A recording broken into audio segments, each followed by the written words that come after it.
El Mellab, Renault, Orléansville, Msila, Mahadid, Bouaridj et Zemora, telles sont les principales étapes d'une journée du voyage en Algérie du président de la République. El Mellab, où des milliers d'hommes, de femmes et d'enfants sont venus des douars, sont descendus des montagnes pour manifester leur confiance au chef de l'État, à celui qu'ils appellent le grand général.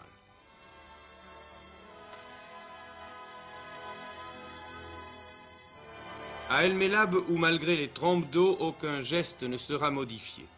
Le général de Gaulle veut voir et approcher cette foule qui lui crie sa confiance à chaque étape. L'eau ruisselle sur le visage du chef de l'État qui, contrairement à ses habitudes, a accepté l'imperméable du fidèle colonel de Bonneval. Ce sera ensuite le contact avec les chefs et les hommes de ce secteur, un des plus avancés dans le massif de Loire-Senis. Et c'est le départ pour Renault.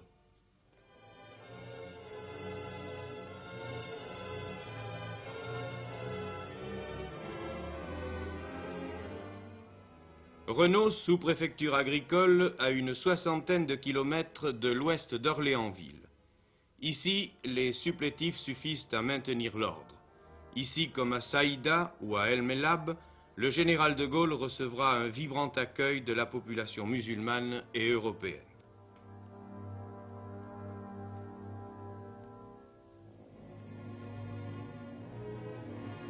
Ils sont là des milliers qui ont voulu voir et approcher le président de la République qui dira à Renault « Il vous faut la paix pour pouvoir être libres et heureux.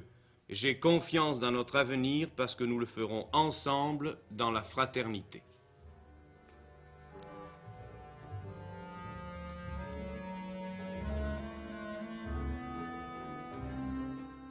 Et c'est le départ de Renault pour Orléansville, qui sera une courte escale.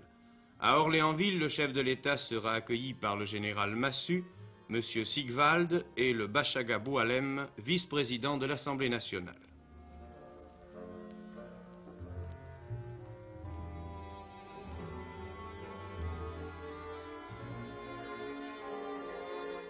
M. Sigvald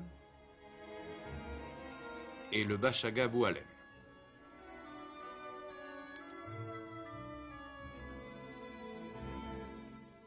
Puis c'est en DC3 que le général gagnera Imsella, au sud-ouest de Sétif, où il s'entretiendra avec le général Ollier, commandant la zone est-algérien.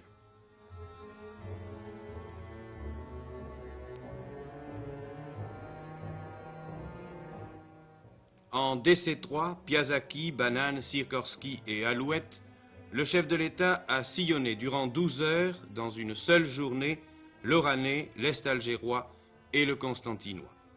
Son voyage d'information s'est poursuivi de centres de regroupement en villages, de pitons en mechta, de petits postes en PC opérationnels. Partout dans sa recherche d'information, le président de la République a sollicité et recueilli des témoignages et les quelques paroles qu'il a prononcées ont été aussi nettes que possible. À Bouaridj, après avoir noté quel spectacle réconfortant il trouvait, le général de Gaulle déclarait « Il faut poursuivre et terminer la pacification. Ensuite, une vie nouvelle interviendra et il faudra alors que les Algériens décident eux-mêmes. Tous ensemble, il faudra commencer une vie nouvelle. »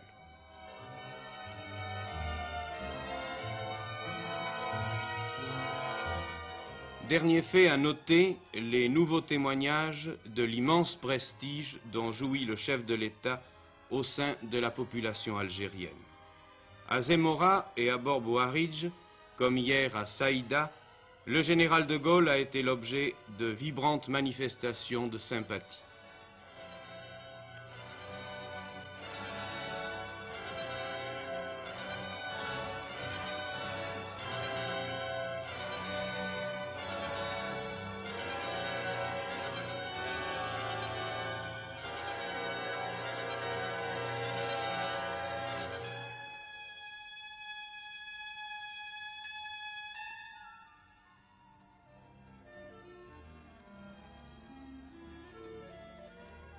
Et à chaque étape de son voyage, le président de la République, quittant le cortège officiel, se perd dans la foule, serrant les mains innombrables et confiantes qui se tendent vers lui.